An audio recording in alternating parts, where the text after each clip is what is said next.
CNN, no one can deny the tragic consequences for one particular passenger on board Southwest Flight 1380, nor can one deny the terrifying chaos that must have been part of the scene in the cabin Tuesday morning when the left engine self-destructed, throwing shrapnel into the fuselage. Quite frankly, the situation should never have occurred. Why? The Boeing 737-700S engines are designed to contain its parts and not shed them outside the engine cowl. The cowl is the surrounding enclosure, analogous to an automobile's hood. The current speculation is that metal fatigue from one of the numerous fan blades that rotate at incredibly high RPM was the culprit. It's a mystery why the fan blade was not contained in the engine after it broke off. The fan blades are the first stage in the process of creating thrust in a jet engine, which means that a piece of metal was sent smashing through almost the entire machine, decimating more engine parts along its path. Similar to the result of throwing a pin through a typical cooling house fan, the entire engine became unbalanced, shaking itself into pieces. A fan blade crack is almost invisible, impossible for a pilot or aviation mechanic to detect via visual inspection on the ground. Fan blades are attached to discs that spin around a central shaft in various sections called stages, most of them not visible even when peering directly into a jet engine. Mechanics use an ultrasonic test, which requires special instrumentation.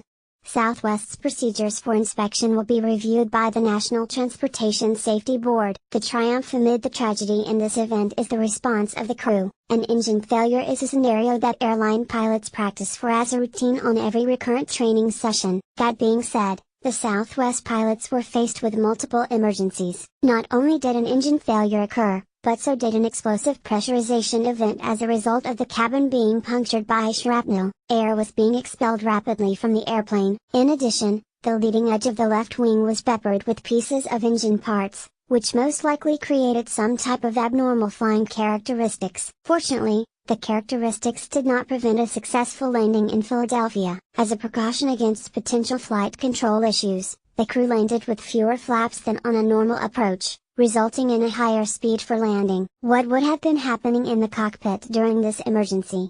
The pilots most likely heard an explosion of sorts and then felt a vibration. They would have immediately checked their engine instrumentation and realized they had a problem. It's important to note that the wings, and thus the engines, are located beyond the pilot's field of vision from the cockpit, so it's impossible for a pilot to see or know exactly what occurred. A call from a flight attendant in the cabin would have confirmed the specific nature of the problem. In this circumstance, judging by the fact that the captain's voice was heard on the radio, the co-pilot's duties would have been to begin the severe damage checklist, which involves, among other things, shutting down all fuel to the engine. The captain would have been flying the airplane and talking on the radio with air traffic control, declaring an emergency. This is a trained division of duties between pilots, with a non-flying crew member focusing on checklists while the other crew member focuses on flying the airplane. When the pilots realized that the catastrophic engine failure was accompanied by a pressurization issue, they would have begun the memory items involved with that particular checklist. The priority with an explosive pressurization event is for the crew to don their oxygen masks and then rapidly bring the airplane down to an initial habitable breathing altitude of 10,000 feet, using flight control devices on top of the wings called speed brakes,